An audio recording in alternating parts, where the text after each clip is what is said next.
Why do the Maasai drink blood and live among lions? It's not just about survival, it's a powerful tradition that has endured for centuries. The Maasai have a unique relationship with their land and wildlife, especially lions, and their customs remain deeply tied to their cultural identity. But here's the real question. In a world constantly changing, how have the Maasai held on to these ancient practices without losing who they are? Their ability to balance modern life with age-old customs is remarkable. Stick around as we uncover the fascinating ways the Maasai live and thrive in harmony with nature. And don't forget to subscribe for more captivating insights into cultures and global trends. The Maasai are a semi-nomadic group living in Kenya and Tanzania, and they're easily recognizable by their bold red shukas, intricate beadwork, and distinctly elongated earlobes. But have you ever wondered what those vibrant beads mean? Their jewelry tells stories. It represents social status and significant life events. They speak Ma, Swahili, and English, and believe in Enkai, a single deity. With about 1.2 million Maasai in Kenya and around 2 million in Tanzania, do you think they can maintain their traditions in today's fast-changing world? Now that we've explored the rich traditions and way of life of the Maasai, what about their diet? What role does blood play in their nutrition? And how has it shaped their strength and endurance over generations? The Maasai diet is pretty unique, don't you think?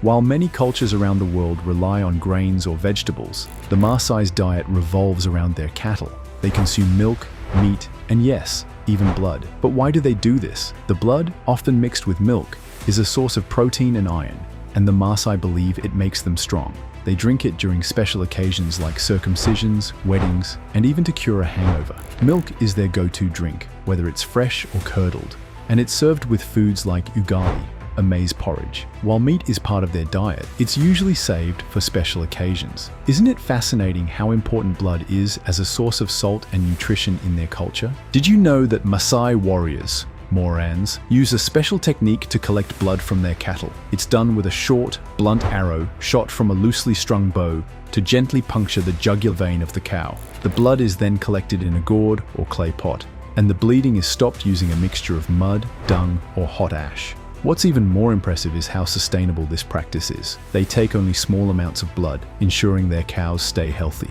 Doesn't that make you rethink the connection between food and tradition? The Maasai people's relationship with cattle is more than just about farming. It's a way of life. Have you ever noticed what it would be like to rely on cattle for everything? For the Maasai, cattle are their food, their wealth, and even their identity. Their god, Enkai, is said to have sent cattle from the heavens as a sacred gift, and the Maasai have been caring for them ever since. But it's not just about milking cows or herding them. That's right, many of their shelters are made with cow dung. Cattle are also a sign of wealth and status in the Maasai community. An average Maasai might own around 14 cows, but those with larger herds are seen as wealthy and powerful. Cattle even play a role in marriage negotiations, with herds being offered as a bride price. A man's ability to take multiple wives depends on how many cattle he owns. Isn't that fascinating? We've seen how central cattle are to the Maasai way of life, but how do they manage to live in harmony with dangerous predators like lions? What unique relationship have the Maasai cultivated with the wildlife around them? We hope you're staying informed. Make sure to subscribe and hit the notification bell for important updates you won't want to miss. Lion hunting for the Maasai was more than survival. It was a rite of passage. Imagine having to hunt a lion to prove your bravery. For generations, this practice symbolized the transition to adulthood and earned young warriors respect in their community. It wasn't about the kill, it was about bravery, skill, and earning status. What's fascinating is that this tradition has evolved. Today, Maasai warriors protect lions through the Lion Guardians program, using technology to safeguard both cattle and lions. Remarkably, this shift has reduced lion killings by 99% in Kenya's Amboseli region. Could this be a model for balancing tradition and conservation? This raises an important question. How can other cultural practices be reimagined in ways that honor the past while protecting the environment? Would you agree that such solutions preserve both heritage and nature? The Morans of the Maasai are more than just warriors. They're the protectors of their people and their culture. Imagine being constantly on guard, always ready to defend your community and livestock. That's the life of a Moran, built on discipline, tradition, and respect. Their strength isn't just physical, it comes from a strict diet, communal living, and the wisdom down by their elders. Even at 14, they're tested through a rite of passage that demands incredible bravery. With their iconic Adumu jumping dance and the Unoto ceremony, they celebrate their journey into warriorhood. So, how do they manage to balance tradition with modern challenges? Could you live with such an unwavering commitment to protecting both community and culture? Maasai warriors are renowned for their bravery and courage, but how does this fearlessness extend beyond their community? How do their warrior traditions align with their deep respect for nature and wildlife? The Maasai people have a deep connection with the land and wildlife, seeing themselves as custodians of the environment. Their semi-nomadic, pastoral lifestyle revolves around herding cattle and goats, with practices like rotational grazing and controlled burning that promote ecological balance.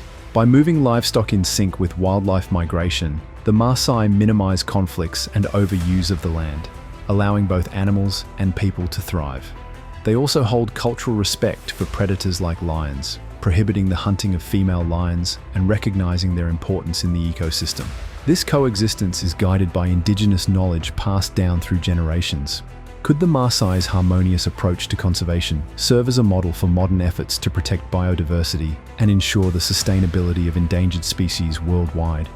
Securing land rights for the Maasai isn't just about protecting their traditions, it's also key to preserving the rich wildlife and biodiversity of their homeland. But how can they continue living in harmony with nature as modern pressures grow? Adopting sustainable livestock management and finding new income sources could be part of the answer. What about the role of education? By empowering Maasai women and providing access to knowledge, the community can thrive and make informed decisions. And then there's the potential of ecotourism. Could this be a game changer for both the Maasai and conservation? Collaboration with governments and NGOs will be crucial, but can they strike the right balance? All of this while ensuring their culture and identity remain intact. How will they navigate these challenges and shape their future? At the end of the day, the Maasai's way of life isn't just a story from the past. It's a living tradition. Their connection to nature, their bravery, and their respect for wildlife are all crucial aspects of their survival. But with modern challenges, how long can this delicate balance last? Will they be able to hold on to their ancient customs while adapting to the future? What part of their lifestyle fascinates you the most? Drop a comment below and let's dive deeper into it. If you found this insightful, make sure to subscribe for more updates on cultures, traditions, and survival. We'll see you in the next one.